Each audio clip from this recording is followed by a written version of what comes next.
How's it going out there? It's nice to have a microphone. Nice to see all you guys. There's a lot of girls here for some reason. I love this clicker. You're only going to see one thing, that I don't need a script to speak to you. Everything that I say is from the heart, if you get the pun. I hear a lot of people talking about how blockchain is going to change the world. Blockchain's been around for 10 years. It hasn't changed much.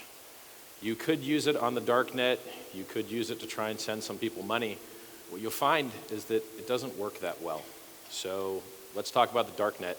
You go on the dark net, why are people on the dark net instead of the clear net? Because they want to do things that other people don't want them to do.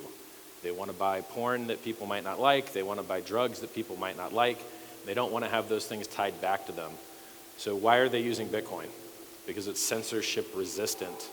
So if you need censorship resistance, the blockchain is a fantastic way to get it. It might be the only way to get it. How many people really need censorship resistance? Statistically. Well, how many illegal drugs do you buy a year? It's a small percentage of your expenditures per year. So if you look at the market cap of Bitcoin, which there's 18 million coins, they're about $8,300 a coin currently. You got a market cap just over, 110 billion, something like that. What percentage of those billions is from people that need censorship resistance? 4%? 5%? Well, what's all the rest of the money from? Why do we have such high valuations? For the same reason Ponzi schemes have high valuations, because lots of people buy and they don't sell. Well, that's pretty good if you want to create a new currency. A new currency is only useful if it has a large market cap. Wars of liquidity are what make currencies better than other currencies. Why is the US dollar the top currency in the world? Because it has the largest liquidity. If you want to buy it, you want to sell it, the market doesn't move against you. You don't have much slippage. It's accepted everywhere. It's not the best currency because they keep printing it all the time, but it's better than all the other crappy currencies that they print more of every year. And so a lot of people have shorted the dollar and been destroyed because they forget that the other things the dollar trades against are crappier for the most part. Gold was crappier for the most part for a long time. It had its peak at about $1,900 in US dollar to gold pair per ounce in 2011. Now it's 2019. It's been 8 years. Just this year, it went up 30%. It still needs to go up another 30% to get back to the all-time high that it had, right? And this is known as the most stable currency that you can get. It's so stable that the central banks of countries buy it to secure themselves against existential risk, right? So in Europe, you guys tend to have a couple wars every once in a while here, last 100 years or so, and whoever held the gold got to recover the best when it was all said and done, right?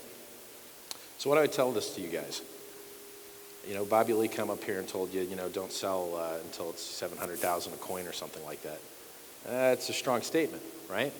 It turns out that in the real world, everything is an S-curve. There's always something that caps your adoption. Nothing goes up forever.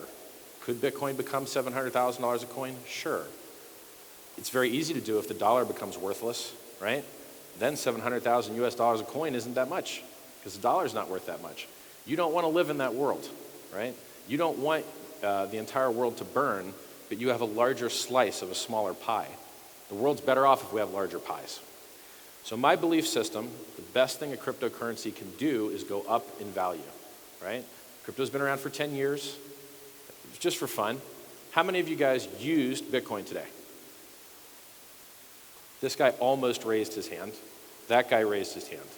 I'd say there's maybe 100 people here, so that's 0.5% maybe used Bitcoin, right? Why?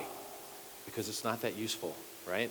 If you want to buy something with Bitcoin, they can't rebill you, right? You can only pay them once. You can only push the payment. So that breaks any subscription model. Can't do it. Then that guy, if he wants to rebuy his Bitcoin, he has to pay, if he's on Coinbase, 0.5% fee to get in. Or he goes to an ATM and he pays a 10% fee to get in to replace his coins. Now, when he sends his coins to that company that he paid 1% to 10% to get, he can't charge them back if they screw him. And he doesn't get any reward points, and he can't do rebilling, which is the reason we don't have adoption for this stuff. Now, I tell you the truth about Bitcoin, which most people want to hear, do not want to hear, because all of you guys either own crypto or want to, that's why you're here, right? You have to understand that even though it can't cure cancer, it's still the highest, fastest appreciating asset that's ever existed, and that should be enough for you. It doesn't need to cure cancer. It doesn't need to actually do payments well. We're lucky that it does store of value well enough. Now, how much is store of value worth? Gold's worth $9 trillion. $9 trillion. A couple months ago, earlier this year, it was worth $7 trillion. It's up 30% this year. That's a lot of money. Do you think if you bought gold, you're going to get a 10x? Do you think it's going to go up to 90 trillion anytime soon? No, it's unlikely. Why? Because the larger economic mass that exists, the harder it is to move it, the harder it is to get really insane returns. Now, I got into Bitcoin and mined full blocks myself without a pool, right? Because back then, there were so few people involved that you could just turn your GPU on and mine as many coins as you wanted. That epic died very shortly after I got into it. It got very hard to make coins. It got so hard to make coins, you can't make them with GPUs anymore, which is a problem, right? If the only thing that Bitcoin does well is censorship resistance and appreciate, because most of it's for speculation, well, that means that having centralized miners control who can join the network is terrible. There's only 4 companies in the world that you could probably buy a miner from and attempt to be cash positive buying Bitcoin. And they're all, Bobby Lee says China's not where they're at. China is where all they're at. China's where all the mining's at. China's where all the manufacturers at. China's where all the cheap labor's at. China's where all the cheap electricity is, which is why all the mining's in China, on top of the fact that they have currency controls there, which make it so that you can't send money out of the country. You have a cap on how much you can send, unless you can get into crypto and get around it. And so it's the perfect storm of all of crypto being successful in China more so than anywhere else, because of capital controls, because of cheap labor, because of electronics manufacturing in Shenzhen, and because they love gambling over there. And because speculation is such a large component of cryptocurrency valuation, the Chinese run it. There was a token called Plus Token in China that owns 1% of all Bitcoin now. Straight Ponzi scheme.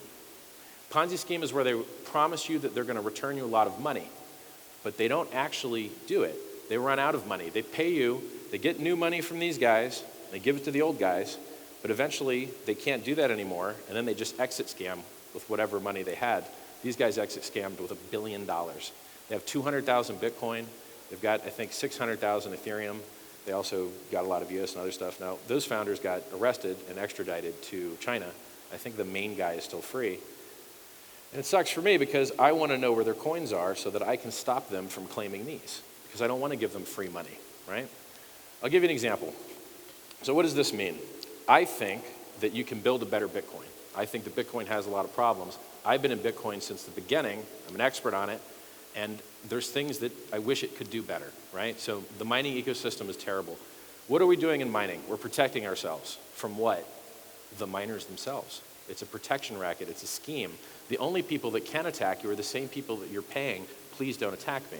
And what do they do with that money? They take that money that you give them and they sell it on the market, pushing the Bitcoin price down to give it to electric companies to pollute the environment. Now, we have to do that in Bitcoin because that's a security model. We use proof of work, but they're overpaid. And there's a lot of cryptocurrencies that move a lot of value that produce less waste and less pollution, right? So let's do a thought experiment. If we wanted to generate a new cryptocurrency with the goal of appreciating faster and higher than any other crypto had ever done before, how would we do it? Well, we'd need a lot of people to buy it, right? Well, who's the easiest people to get to buy crypto? People that already have crypto, because they can't spend it anywhere else. And they want to make more ROI. And if you're a Bitcoin holder, the only way for you to get more coins is to lend them out on exchange and take the chance you never see them again. Exchanges get hacked all the time, right? You can lend your coins out and hope you get more. Now you're making a return on your Bitcoin. What else could you do? You could sell your Bitcoin and hope that by buying mining hardware, you get more Bitcoin later. It never works. It absolutely never works. You can go back through history and pretend that you bought coins or hash rate at any point, and the coins always win, because the coins start appreciating the minute you buy them, and with the hash rate, you get your coins later when the price is far higher and you get far fewer coins. So what if we could get rid of the miners, not pay them block rewards, piggyback on top of Ethereum where they're doing trustlessness for free? If you pay a couple pennies for an Ethereum transaction, you're not getting the transactions rolled back, you're not getting 51% attacked, it's totally secure, 4 of the top 10 cryptocurrencies in the top 10 market caps were launched as ERC20 tokens. EOS, TRX, BNB, Ethereum itself, more or less. So if security and trustlessness is already free, why should we overpay it with block rewards? Why don't they just make their transaction and that's enough, right?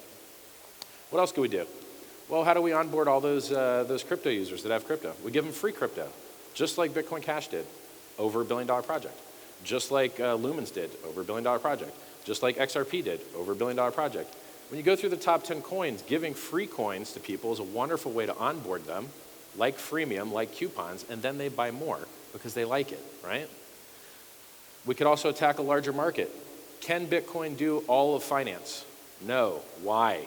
Because they only can give rewards to miners, and they don't care about things like holding. In the real world, we care about holding. If you go to the bank, what are the top 3 most successful products at the bank? Savings account, checking account, time deposit, CD, certificate of deposit. You lock up your money, they give you a better interest rate. Do we have that in Bitcoin? Nope. Why?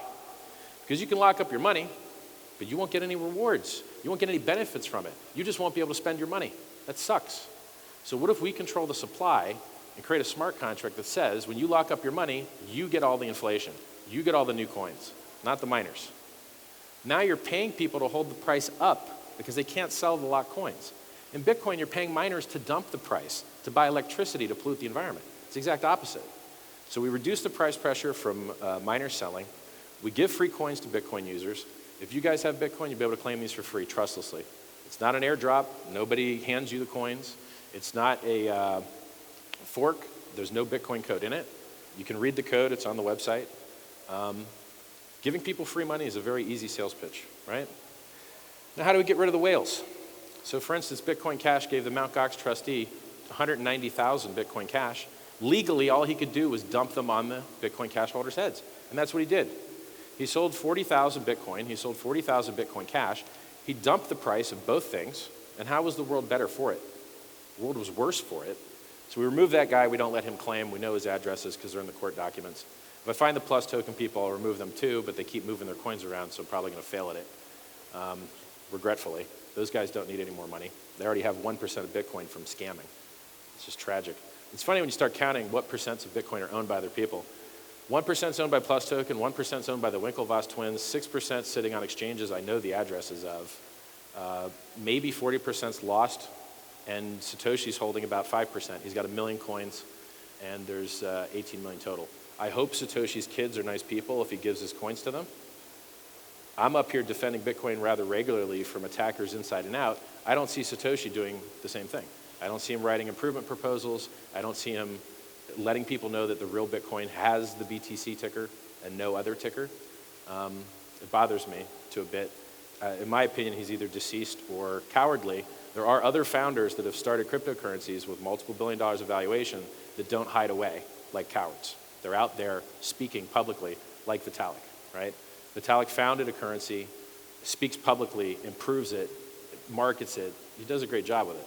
Satoshi's doing none of those things. Not writing code, not publishing. I don't, if he's alive, he owes us more than what he's doing. So what else could you do to make a currency go up? Well, make it so people don't want to sell it, right? So if you give people a bunch of free coins and the price goes up really high, well, we've had that. That's a bubble. Well, how do you get it so it never goes down? Time locking, right? So this is the first currency that will have a chart of future market supply, which has never existed before. In Bitcoin, you know what the future total supply is, but you don't know when Satoshi's going to dump on you. You don't know when Gox is going to dump on you. You don't know when the Ponzi schemers are going to dump on you. And if they told you, you wouldn't believe them. In this system, when people lock their coins, you know when everyone's coins are coming out of stake, so you know whether the price is likely to go down when those coins become available or not. And since everyone knows what the future looks like, you should get less volatility. Up volatility, everyone loves. Down volatility, people don't love. I bought Bitcoin at 30. It went down to 1. It went down to a penny on Mt. Gox, was the only exchange at the time. That sucked to hold from 30 down to a penny. And then I held it all the way from 1,200 down to 266, then 20,000, got a little bit smarter, told people to short at 19. Told them it was a very good deal to short at 19. Called the 20K Christmas several months earlier at about 3 or 4K. which you guys know if you are on my YouTube channel, Richard Hart, or my Twitter account, Richard Hart Win. So I think Bitcoin can do a lot of things better than it does. I think, and any of you guys Bitcoin miners in here? You'll never meet them. They won't speak to you. They don't care about you. They won't talk to you on Twitter. They're not your friend. They do not help the price. They sell the coins. Miners are not your friend. I think mining GPU, which is what you can do on Ethereum, is way better. All of you guys that have a gaming computer or a laptop with a video card in it, you can mine Ethereum and actually be part of the network. If you want to mine Bitcoin, you can't. You have to beg some foreign national company to maybe send you the machines when they can still make profit and not waste all of the first week that you receive the machine is half of the profit the machine will ever make. Because mining difficulty is at all-time highs, the price isn't at all-time highs. Price was 20K, now it's 8K. That's not all-time highs, that's 1/3 of all-time highs, right? What else could you do to make a coin go up more? I guess you could do fake partnerships with, companies. Like there's, a lot of companies say, oh, we're teaming up with McDonald's. No, you're not. You shop at McDonald's. You're not teaming up with McDonald's, right? Oh, we're working with IBM. Oh yeah? What good thing did they do? How's Watson working out? No Watson anywhere? Scam? Hype? Yep, lots of hype, lots of scam, right? What else can you do to make a currency go up? Fix unit bias. Nobody wants to pay 0.032 for something. People hate decimals, so you should have more units. Referral program, right? Amazon has a referral program. Tesla has a referral program. Ponzi schemes have referral programs. Does Bitcoin have a referral program? Nope. Which is why I don't see any ads, because no one can make any money bringing you onto Bitcoin. Sucks. So when you go on at Facebook, you go on Google, all you see is people that run Ponzi schemes that have high margin. Every dollar they get is 100% margin. They can invest 9 out of $10 they get into marketing and still be cash positive. You can't do that in Bitcoin. You've got very, very low margins. The only ads you might see are from exchanges that screw you with fees. Well, that's all the opposite of what Bitcoin is built for. Bitcoin is built to be trustless. It was meant to get rid of counterparties. The only people that have gotten extremely wealthy on Bitcoin are holders and exchanges that beat you up with fees, and token founders, right? And that's it. Those are the only people that really, really kill it in crypto. Everyone else has a hard time. The guys at Paxful, it looks like they do a good job, right? Were you trying to do questions? You guys want to do questions? You guys seem tired out there. I'll try it, but if your questions suck, I'll just finish out my 2 minutes talking. Any questions from the audience? Can you think of any way to make a currency better than Bitcoin? Here's your chance to say how. Nobody. You guys just all love Bitcoin. It's perfect. No better currencies. I met a BSV maximalist last night. I know there's people that like things other than Bitcoin in here. Nothing. All right. Well, go to hex.win. We're launching in November. Claim your free coins. Enjoy your free money. When you claim, 90% of them are auto stakes, so you can't dump. You got to wait till the end of the year. Your referrals, if you refer people, you can dump those whenever you want. 10% of your claim you can dump whenever you want. It's designed to appreciate, right? It's trustless. The code's been audited twice. I don't know of any other project that's been audited twice. Bitcoin hasn't, Ethereum hasn't. And if you want to get rich, you should start token. Or do the margin thing, right?